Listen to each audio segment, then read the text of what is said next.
Hello, and welcome back again. Uh, I understand sometimes even I myself, I kind of wonder how can Africa, in the midst of everything, in the midst of resources, and at the same time uh, being a poor continent, how can we have it all as an African? How can Africa have it all, but they are poor? Okay, but on this video, I just want to address a little bit of the possibility of what could be and what is going on. Even though the colonial masters has moved away from African country, even though the shackles is not visible, you can't see it, it doesn't mean that it's not there. It still exists. And this is the call that even the youth, the African youth, are coming out to say, why are we still doing this? Why is this still going on? It is there. Colonial mentality still dominates the policies towards Africa, the policies that the colonial masters indirectly and directly under disguise of different things, under disguise of different policy, still controls Africa. How can African control this so much world resources, and somewhere in Africa they are starving for a candy? They don't have enough things. It's because it is designed to be like that. It didn't just happen. If you look at what is going on, for example, there is a product called cocoa beans. It's the main ingredient of chocolate.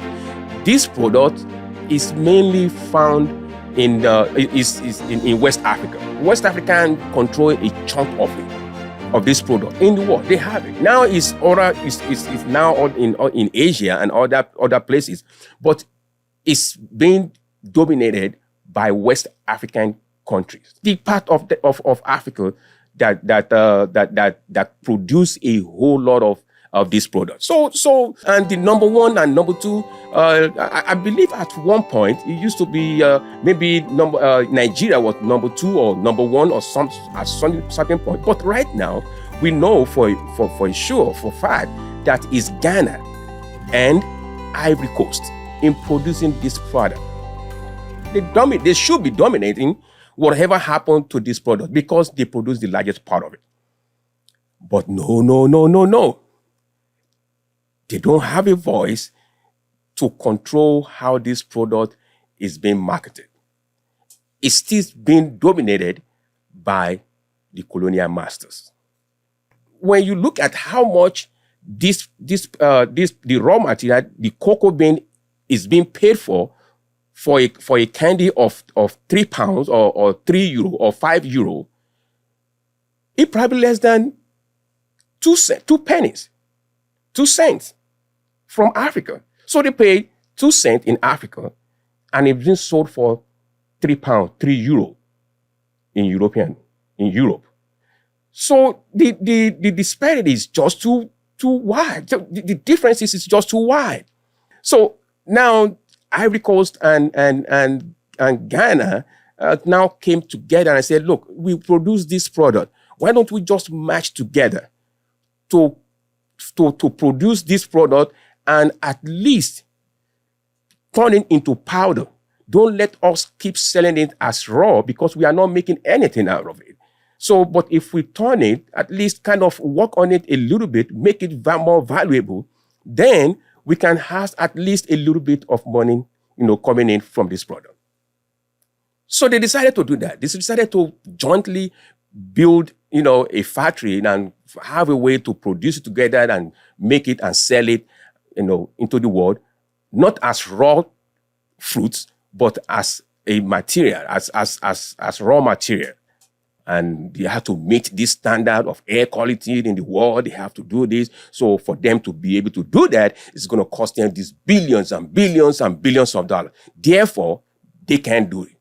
So the two countries continue to we're going to continue. We are going to continue and do it. So the World Bank or the IMF came and said, okay, these countries are trying to do this. It's going to cost them this. So they downgraded their credit worthiness. They downgraded their credit worthiness. What did that do to the country currency? It's fair. Now you'll be looking at why is African having all these things, but they are poor. That is one of the reasons. Because it's designed to be like that, pulling African down. That is pulling them down from actually doing what they need to do. So now they have to face two battles now. They're trying to build a factory for themselves to better their own citizens' life, standard of living.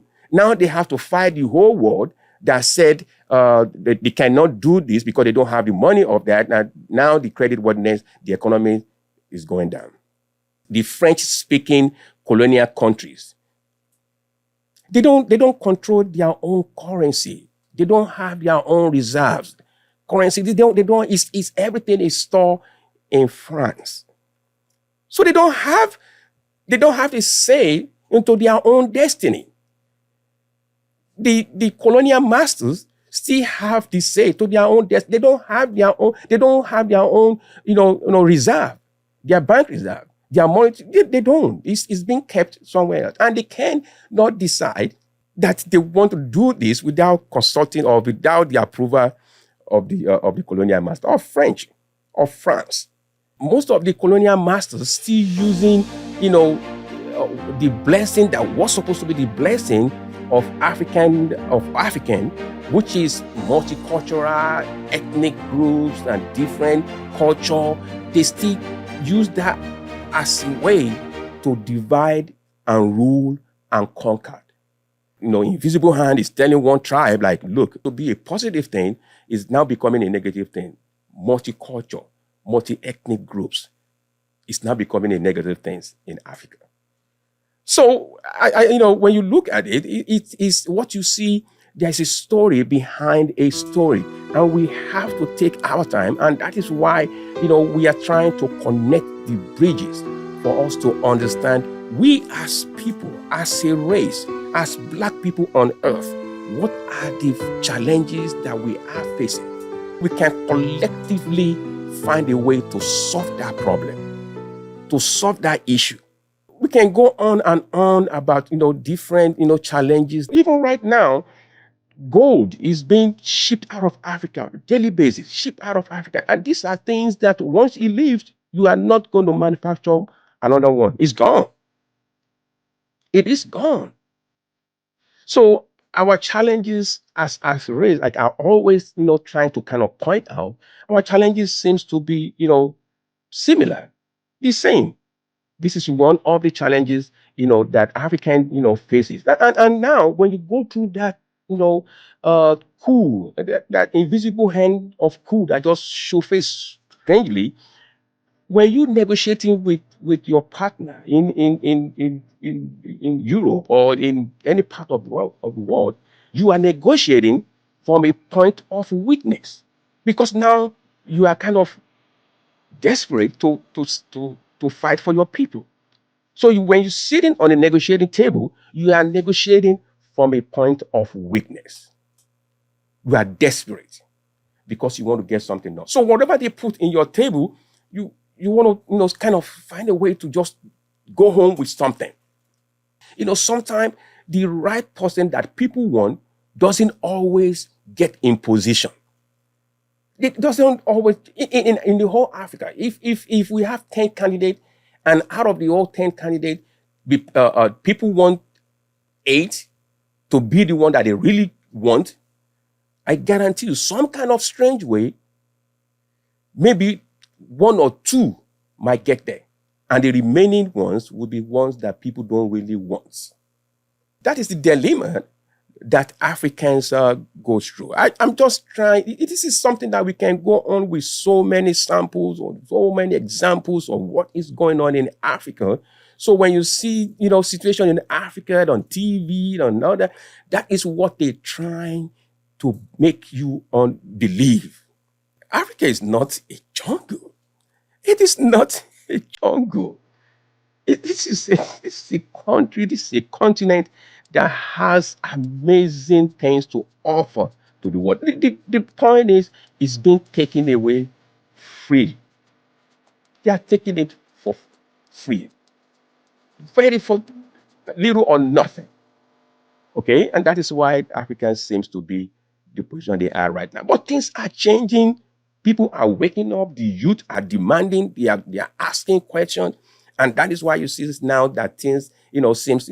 Look at how we connecting in the last decade now. We seems to be kind of understanding each other more than we used to. Well, this is just the brief thing that I said I should bring in today. I'm inviting you to join me on my zoomspace.com, myzoomspace.com. Thank you for taking time out today. Thank you for listening to this. This is just my own opinion and the fact as I see it. So if you have anything you want to add to it or you want to take away from it, I would like you to comment on this video, and I would like you to subscribe to this channel if this is your first time of watching one of our videos. So I say thank you once again. Don't forget to hit like.